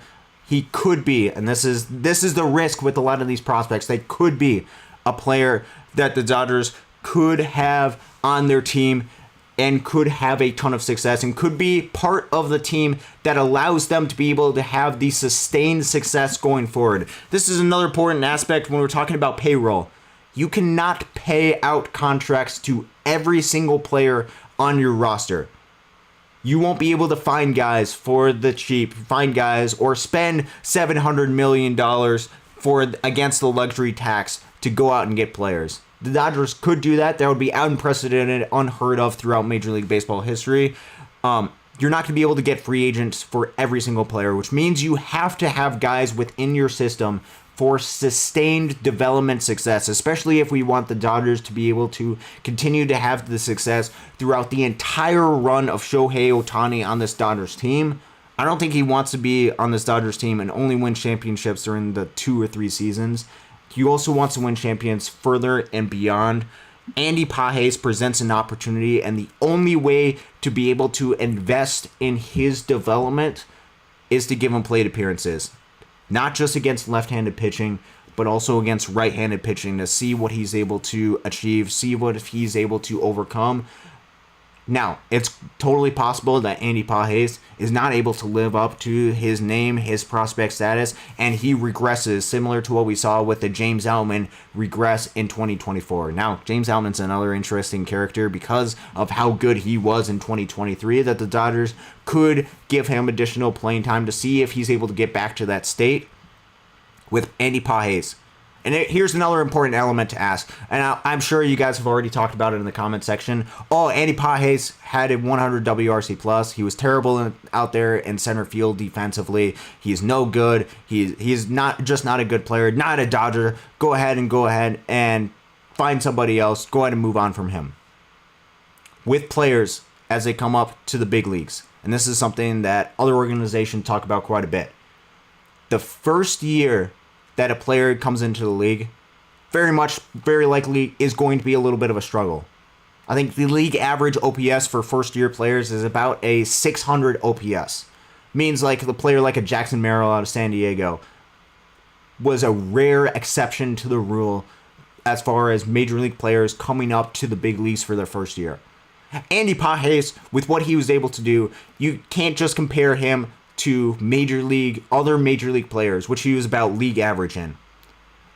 Comparing him to other major league rookies, I believe he was more advanced than a lot of other major league rookies, or at least the anticipation of a lot of major league rookies throughout the history of Major League Baseball. He was a little bit more advanced than that.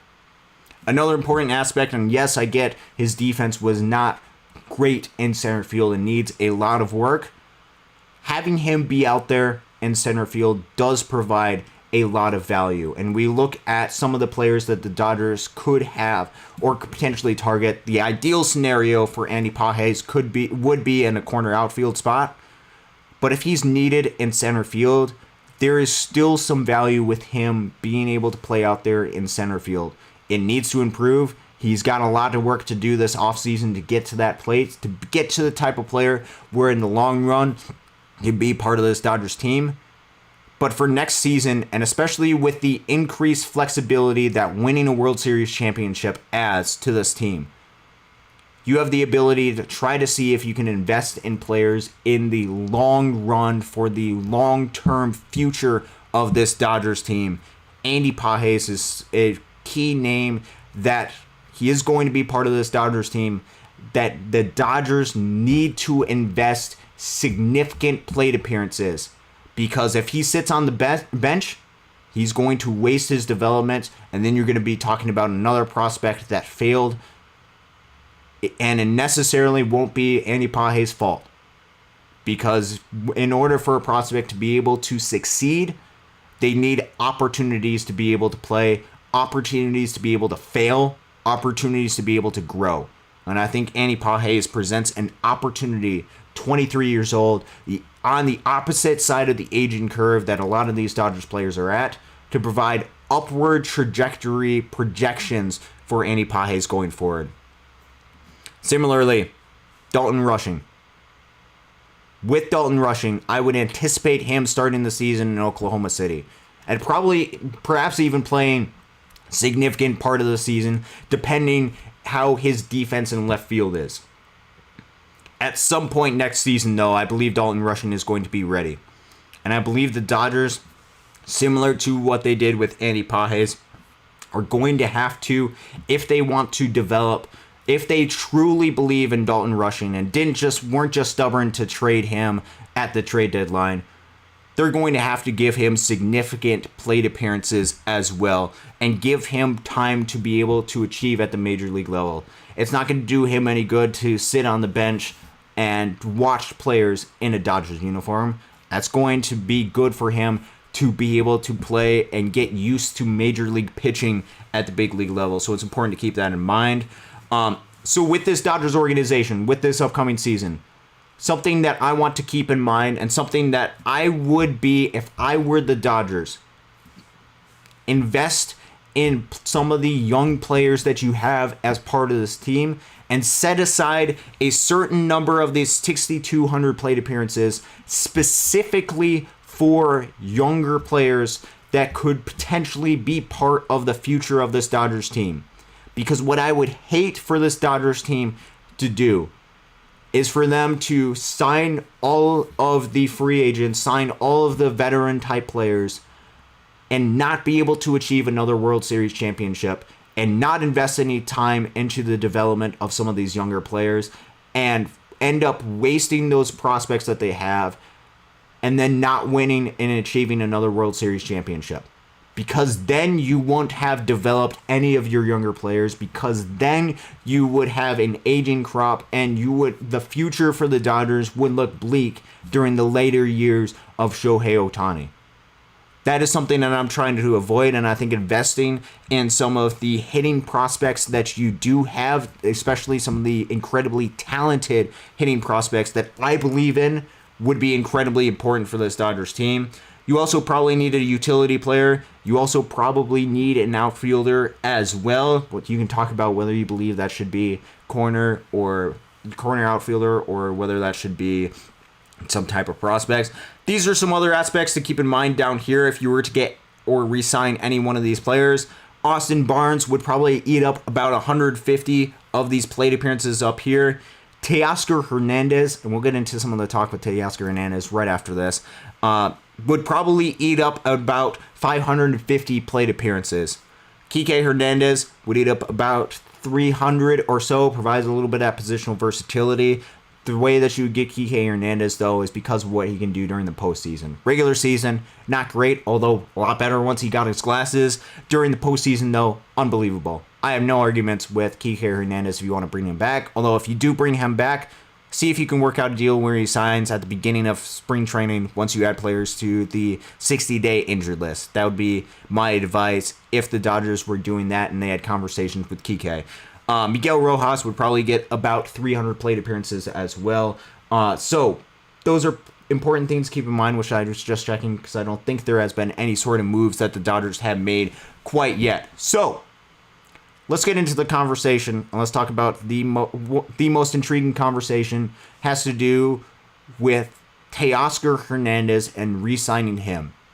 Now, I believe in Teoscar Hernandez. I believe in what he was able to do with the Los Angeles Dodgers this season, which was a 130-something WRC plus. He provided power. He provided big moments for this Dodgers team. He was unbelievable, and he clearly loves Los Angeles and would do a lot to be able to be on this club for the long term, to be able to help this club, be able to contribute for this team going forward. I love Teoscar Hernandez. I would not be mad at all if the Dodgers were to re-sign Teoscar Hernandez. What I'm going to do right now, and granted, you can have a lot of different opinions as far as the re-signing of Teoscar Hernandez. I'm going to guess 95% of you would be all for re-signing Teoscar Hernandez, and even part of myself would be all for re-signing Teoscar Hernandez to a certain extent. And this is important to keep in mind because re-signing Teoscar Hernandez, as we've talked about on the show, has implications for this entire organization and this entire roster. And these are things to keep in mind with Teoscar Hernandez. Now, a couple of facts about Teoscar. He loves Los Angeles. He seems like he would want to be here, which might mean that you would be able to get him a little bit of a cheaper term deal. If I were the Dodgers, what I would do first, immediately offer him the qualifying offer. If he signs a 1-year deal for the Dodgers on that qualifying offer, I'd be the happiest person alive. You get an additional year of Teo. You get another year of him hitting bombs. You get another year where you have a team that is able to go in the long-term future, or during this next season, I should say, and be able to have a ton of success. Have Teoscar Hernandez, Shohei Ohtani, Mookie Betts, Freddie Freeman at the top of that lineup. You saw what it was during this past season. It was great. It was phenomenal. Let me give some potential warning signs and some potential implications that re-signing Teoscar Hernandez, which, let me re-clarify, this does not mean do not sign Teoscar Hernandez. That is not the argument I'm going to make. What I'm going to say and what I'm going to make is and I'm going to go ahead and cut it back to me over here so you guys can see me. What I'm going to share, what I'm going to make is what is the consequences of going out and getting Teoscar Hernandez. Some of these consequences are good, like you're getting a phenomenal player who wants to be in Los Angeles, who would do anything to be in Los Angeles for the upcoming future, and would be an incredibly good player, or at least has been an incredibly good player in the past. There are potential warning signs that a Teoscar Hernandez signing him could bring, which I think is important to keep in mind going forward. And then I will let you guys make the decision as far as whether you believe it is worth it to keep Teoscar Hernandez, to go ahead and re-sign him if all of these costs are worth it, which I think there is a phenomenal argument that all of these costs are worth it. Now let's go into some of the player details with Teoscar Hernandez. For Teoscar, a couple things to keep in mind. One, let's just talk about his overall age right now. He is currently 32 years old, just turned 32 not too long ago. So he is getting a little bit older, but not as old as some people might have anticipated. He is certainly, when we talk about the aging curve, he is certainly not on the full decline of the aging curve, but you could see him start to be part of that process. With Teoscar Hernandez, it's been incredibly productive, hits the ball incredibly hard, and when he puts the ball in play, he makes a ton of, he's able to get on base quite a bit. I think his batting average on balls of play is about 350-ish, and that is consistently year after year, and that's because he's always at the top as far as exit velocities, as far as barreling the ball up. He seems to really be able to do that on quite a really good basis. He's also one of these players, and these are some of the limitations of a Teoscar Hernandez, which has showed up at certain parts of his career and certain parts of the season. One, he strikes out more than probably what we would want. Last season, he had a 28.8 strikeout percentage, which was in the 10th percentile strikeout percentage. Talk a lot about potential boom or bust as far as these players. That is just something that you deal with the Teoscar Hernandez. Again, probably worth it to have the type of production that he has, but that is something to keep in mind. He also swings and whiffs quite a bit, whiff percentage at 34%. Another aspect to keep in mind with Teoscar Hernandez, his defense in the outfield is very limited. Last year, he had -9 outs above average, which was in the 2nd percentile, which is why late in games throughout the entire postseason, you saw defensive substitutions with Chris Taylor out there for Teoscar Hernandez in the outfield. And that's important to keep in mind because with Teoscar Hernandez and with this Dodgers team, there's no way for Teoscar Hernandez to be the designated hitter. That is Shohei Ohtani. He's going to occupy that role. Teoscar Hernandez is going to be a corner outfielder, very likely a lot of time in left field, although certainly can play right field as well.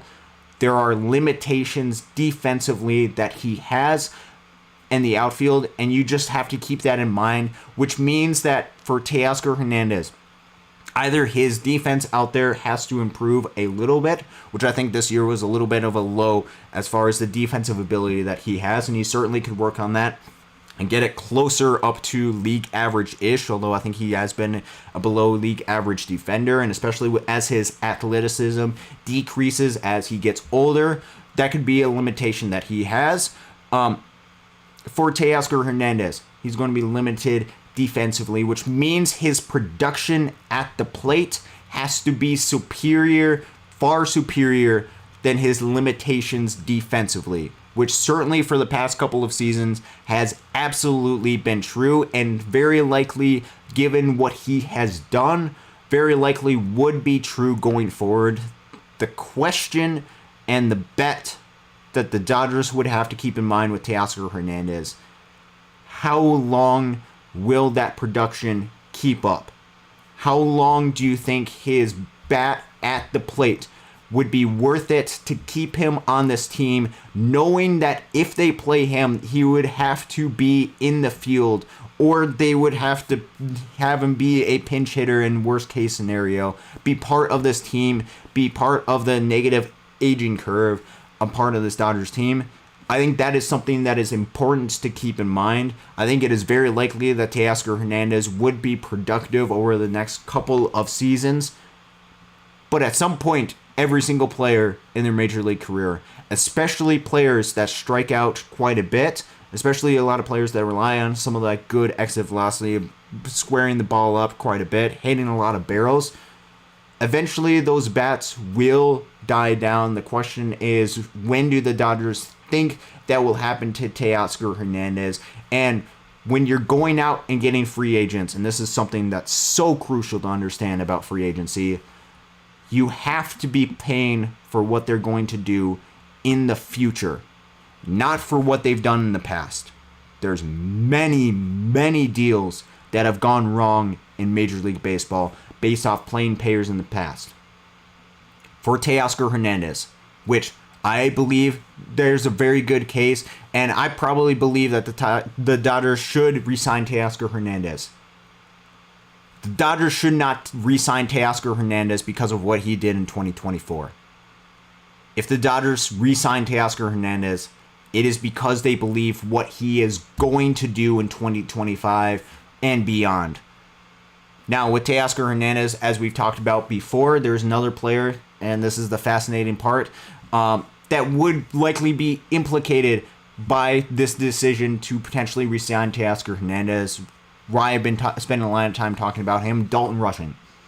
Dalton Rushing transitioned to some positional versatility in left field in the anticipation that that would be an opening for this Dodgers team going forward, or one of the paths that he could do that doesn't require the greatest defender out there and allows him to be able to play onto this team.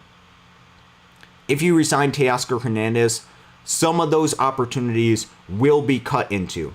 Maybe not all, and perhaps there is an avenue to where you say, hey, re-sign a Teoscar Hernandez and move Mookie Betts back to the infield, move him back to second base. I don't know what that would do to a Gavin Lux, whether he sits on the bench or you end up trading a Gavin Lux, but move Teoscar Hernandez to right field, then that opens up the path for a Dalton Rushing.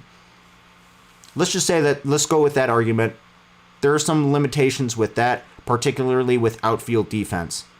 If you have Teoscar Hernandez, who's not a great defender in the outfield, if you have Dalton Rushing, who has not played a lot of left field out there and throw him out in left field, if you have, let's say, an Andy Pages out there in center field, I don't think that is the greatest defensive outfield out there as well. That is something that is important to keep in mind. Again, this is not to say do not re-sign Teoscar Hernandez. This is to say these are the consequences or the implications of what, or some of the things that would happen if the Dodgers re-sign Teoscar Hernandez. And perhaps you say this closes the path for Dalton Rushing and you have to find something else. So be it. And that would be a decision that the Dodgers would have to consciously make, yet they were not willing to consciously make that during the trade deadline, which makes me think there is some hesitation for that.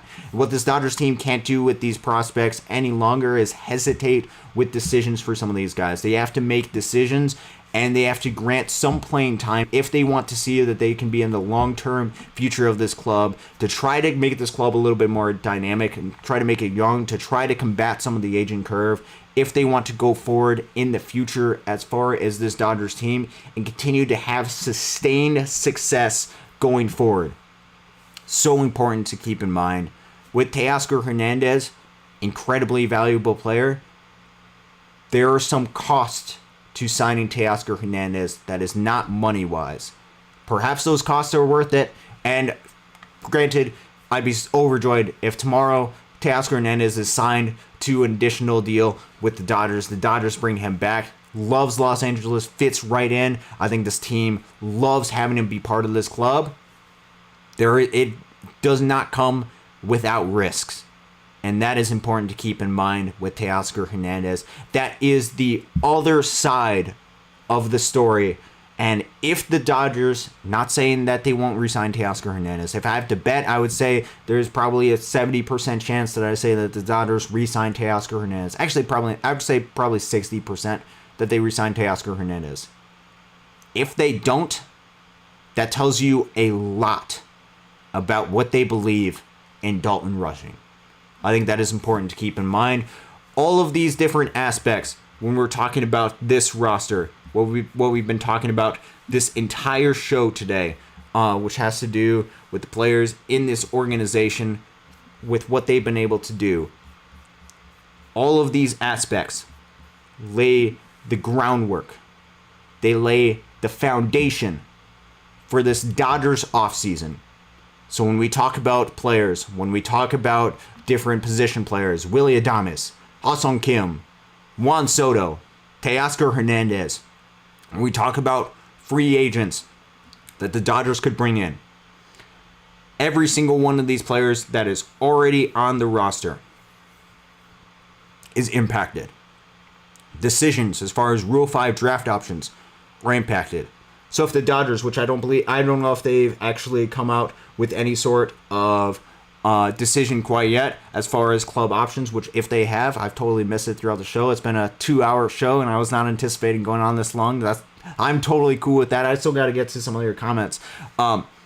If they go out and resign, let's say an Austin Barnes, very clear indication that they're not willing to give opportunities for Hunter Fiducia, in which case, with Hunter Fiducia, I hope he gets traded. If they do not pick up the option for Austin Barnes, I think at least at the beginning of the season, Hunter Fiducia's got a real shot at the big leagues to get at least a little bit of backup experience at the big leagues. He's more than deserved it. Miguel Rojas, if the Dodgers re-sign him or pick up that club option, I think there is a good chance that the Dodgers don't go all out in pursuit of a shortstop. If they don't pick up his option, I think there's a good chance that the Dodgers could go out there and at least get another shortstop option, whether that is a Ha-Seong Kim, whether that is a Willy Adames. I think they would, if they don't re-sign him, they would probably be at least somewhat aggressive in that. Whereas if they pick up Miguel Rojas' option, because of the limitations of the 40-man roster, they might not be as aggressive. And important to keep in mind with that decision is Alex Freeland. With Teoscar Hernandez, again, very clear that has implications of what happens with Dalton Rushing going forward. Pitching-wise, we didn't get a whole lot into pitching options. I think there's going to be some important decisions that the Dodgers are going to have to make, especially with the type of rotation that the Dodgers want to keep for this team. If the Dodgers wanted to transition to a 6-man rotation to give more rest to players like a Yoshinobu Yamamoto and a Shohei Ohtani, while also, assuming Kershaw comes back and Tyler Glasnow is back, some of these guys, give them additional rest between starts, how they construct this bullpen is going to be different. Because if that happens, I believe you need at least 2 guys that can go 3 to 4 innings for this Dodgers bullpen at any time. And I think that would bode well for guys like a Ben Kasperius, or a Landon Knack, or a Justin Robleski, or a Brent Honeywell, or some of these guys that can provide length. You're going to need some of those guys, which means you have a 6-man rotation and 2 long guys. That only leaves 5 other short-term pitchers that are part of this Dodgers roster, which you can make the case that they have 6 or 7 different guys that could be part of that. Interesting, important decisions that this Dodgers team is going to have to make in the offseason, and that even the moves that they will make over the course of the next couple of days, the next 2 days by Monday, those decisions are going to have such an important impact on the Dodgers' trajectory for their offseason, what they're going to do going forward. What do they do about the injuries to the pitchers? Do they go ahead and trade some of those guys out so that they can open up 40-man roster spots on the team?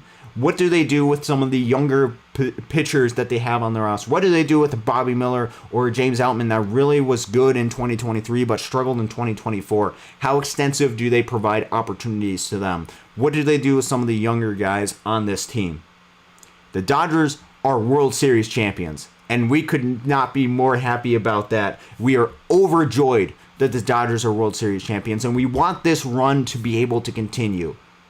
On Dodgers Dogs, part of the Dodgers Daily Network, we're going to have a lot of discussion about how that takes place, because there is a lot of decisions, there is a lot of differing opinion, and I am good with differing opinion. I welcome it. I challenge you to have different opinions than I do. There is varying opinion as far as the way the Dodgers could do that going forward. Do the Dodgers go out and maximize on the team that they have right now, maximize on the prime of Shohei Ohtani, Mookie Betts, and Freddie Freeman while they still have them? How do they be able to do that and provide long-term sustained success going forward? What do we do about specific playing time for some of these players? Do you just anticipate, because of injuries, because of the randomness of baseball, all of that to work out? Or do you have a pre-planned approach that says, hey, we want to dedicate this specific amount of playing time to these specific players? What do we do as far as the roster, how that is constructed? All of these decisions, the front office, as they sober up today after a very joyful, phenomenal celebration, Dodger Stadium with the parade, well-deserved. As they sober up, they are going to have to make these decisions. And these decisions are difficult. These decisions are tough.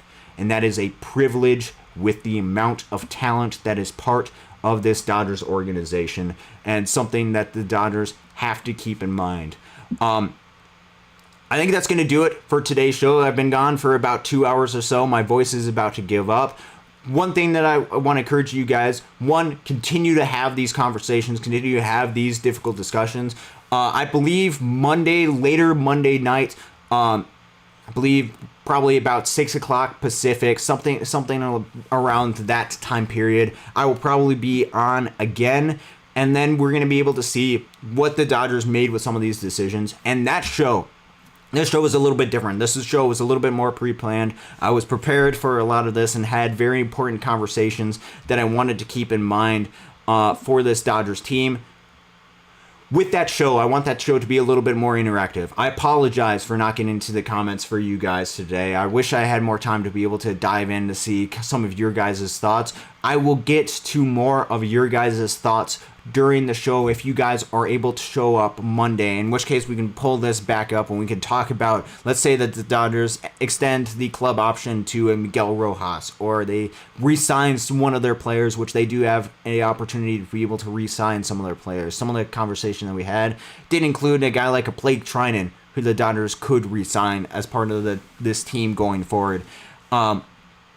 All of these conversations and stuff I want to continue to have through the course of the offseason. And Casey will continue to have these conversations. There will be conversations him and I will have, and Coach Barakoff and Coach Holt.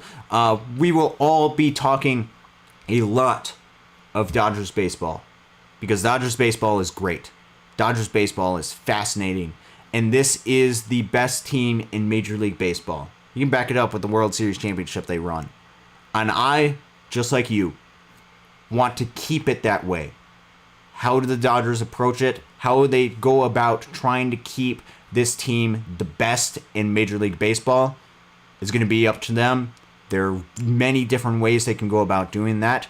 There are many decisions that are important that this Dodgers team is going to make. You got to hope, and they got to do their homework, and they have to make the right decisions. Otherwise, 2024 might be the only parade for a while that this Dodgers team has. And I pray and hope that it is not.